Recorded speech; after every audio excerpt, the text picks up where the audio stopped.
সুপ্রিয় দর্শক আসসালামু আলাইকুম welcome back to my channel cooking studio by Orin. আজকে আপনাদেরকে পাকা কলার মধ্যে একটি ডিম দিয়ে সবথেকে সহজে সম্পূর্ণ নতুন একটি নাস্তা তৈরি করে দেখাবো। এই নাস্তাটি তৈরি করার প্রসেস খুবই ইজি, যে কেউ খুবই কম সময়ে তৈরি করে নিতে পারবেন। খেতে কিন্তু দুর্দান্ত মজার হয়, অবশ্যই বাসায় ট্রাই করবেন। প্রতিদিন এরকমই নতুন নতুন রেসিপি পেতে যারা নতুন দর্শক আছেন অবশ্যই চ্যানেলটিকে সাবস্ক্রাইব করে রাখবেন পরবর্তী ভিডিওর আপডেট সবার আগে পাওয়ার জন্য। নাস্তা তৈরি করার জন্য আমি প্রথমে নিয়েছি পাকা কলা। তো এখন প্রথমে আমি কলাগুলোকে ছিলে নিচ্ছি। অনেক সময় দেখা যায় যে ঘরে অনেক বেশি পাকা কলা থেকে যায়, যেগুলো আর কেউ খেতে চায় না। চাইলে কিন্তু ওই কলাগুলোকে আপনারা ব্যবহার করতে পারবেন, তবে আমি এখানে ফ্রেশ পাকা কলা ব্যবহার করেছি। তো আমি এখানে 2টা কলা এভাবে খোসা ছাড়িয়ে নিচ্ছি। এরপর এর মধ্যে একটি ডিম ভেঙে দিব।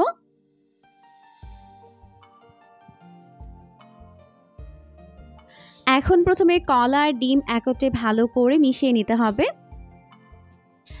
আমি একটি কাঁটা চামচের সাহায্যে এটাকে ভালো করে মিশিয়ে নিচ্ছি। তো প্রথমে কলাগুলোকে ম্যাশ করে নিচ্ছি।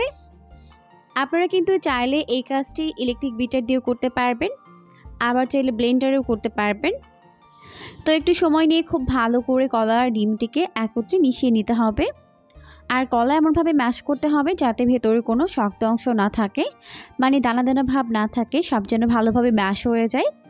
এই জন্য একটু সময় নিয়ে ভালো করে এটাকে এইভাবে ম্যাশ করে নিতে হবে। তো সব কিছুকে ভালো করে মিশিয়ে নেওয়ার পর এরপর আমি এর মধ্যে অ্যাড করে দিচ্ছি 1/4 কাপ পরিমাণ চিনি। চিনি দেওয়ার পর এখন চিনিগুলোকেও ভালো করে মিশিয়ে নিতে হবে। একটু সময় নিয়ে মেশাতে হবে যাতে করে চিনিগুলো ভালোভাবে গলে মিশে যায়।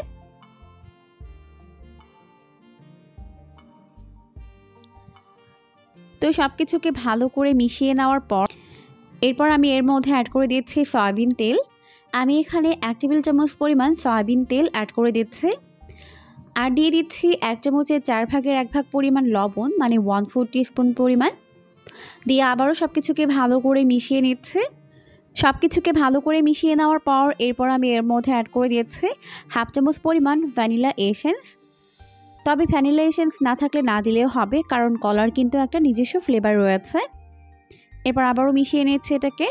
সব কিছুকে ভালো করে মিশিয়ে দেওয়ার পর এখন আমি এর মধ্যে শুকনো উপকরণগুলোকে অ্যাড করে দিব। আমি এখানে দিয়ে দিব ময়দা। তো 1 কাপ ময়দা থেকে আমি এখানে 3 টেবিল চামচ পরিমাণ ময়দা উঠিয়ে রেখেছি, আর বাকিটা দিয়ে দিলাম।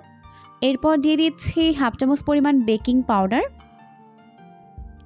দেওয়ার পর এখন হ্যান্ড হুইক্সের সাহায্যে এটাকে একটা সাইড থেকে এইভাবে ঘুরিয়ে ঘুরিয়ে মিশিয়ে নিতে হবে। একটু সময় নিয়ে মেশাতে হবে যাতে করে সব কিছু একত্রে ভালো করে মিশতে পারে। তো একটু সময় নিয়ে খুব ভালো করে এটাকে মিশিয়ে এরকম একটি পাতলা ব্যাটার তৈরি করে নিয়েছি, দেখতেই পাচ্ছেন। ব্যাটারের ঘনত্ব ঠিক এরকম হবে, খুব বেশি ঘন না আবার খুব বেশি পাতলাও হবে না। এরপর চলে যাচ্ছি নাস্তাগুলোকে বানিয়ে নিতে। তাই চুলায় একটি প্যান বসিয়ে দিয়েছি আর এর মধ্যে সামান্য পরিমাণে সয়াবিন তেল ব্রাশ করে নিচ্ছে। এখন প্যানটিকে মিডিয়াম গরম রাখতে হবে। এরপর আমি এর মধ্যে এইভাবে 1 চামচ পরিমাণ ব্যাটার দিয়ে দিচ্ছি, দিয়ে এইভাবে চারপাশে ছড়িয়ে দিচ্ছি। এরপর আমি এটাকে ঢাকা দিয়ে ওয়েট করব 1 মিনিটের মতো, আর চুলার আঁচটি কিন্তু অবশ্যই মিডিয়াম ফ্লেমে থাকবে। 1 মিনিট পর এখন ঢাকনা উঠিয়ে নিলাম, আর এই 1 মিনিটের মধ্যে কিন্তু আমাদের নাস্তার একটা পাশ হয়ে গেছে। এখন আমি এটাকে উল্টে দিচ্ছি অপর পাশটিকে সেঁকে নেওয়ার জন্য। এখন অপর পাশটিকে প্রায় 30 সেকেন্ডের মতো সেঁকে নিব। তো এই পর্যায়ে কিন্তু আমাদের একটি নাস্তার শেপ তৈরি হয়ে গেছে। এরপর আমি এটাকে চুলা থেকে উঠিয়ে নিচ্ছি। আর দেখতেই পাচ্ছেন মাশাআল্লাহ কত সুন্দর একটা কালার এসেছে। তবে এটাকে উঠিয়ে একটি প্লেটের মধ্যে নিয়ে নিচ্ছি। আর প্রতিবার নাস্তা বেক করার সময় অবশ্যই এখানে তেল ব্রাশ করে নিতে হবে, না হলে কিন্তু এটা লেগে যেতে পারে। এরপর আবারও ব্যাটার দিয়ে দিতে হবে। এই নাস্তাগুলো খুবই কম সময়ে তৈরি করে নেওয়া যায়, খুবই হেলদি একটি নাস্তা। বাচ্চা থেকে বড় সবাই কিন্তু এটাকে অনেক বেশি পছন্দ করবে। সকাল কিংবা বিকেলের নাস্তার জন্য কিন্তু একদম পারফেক্ট এই নাস্তাটি। তো এইভাবেই আমি সবগুলোকে বানিয়ে উঠিয়ে নিচ্ছি। আর দেখতেই পাচ্ছেন সবগুলো নাস্তার শেপ কিন্তু মাশাআল্লাহ অনেক সুন্দর হচ্ছে। এভাবেই আমি সবগুলো নাস্তা বানিয়ে উঠিয়ে নিয়েছি। এই কলার প্যানকেকগুলো খেতে কিন্তু দারুণ মজার হয়, অবশ্যই বাসায় ট্রাই করবেন। দেখবেন পরিবারের ছোট বড় সবাই অনেক বেশি পছন্দ করবে।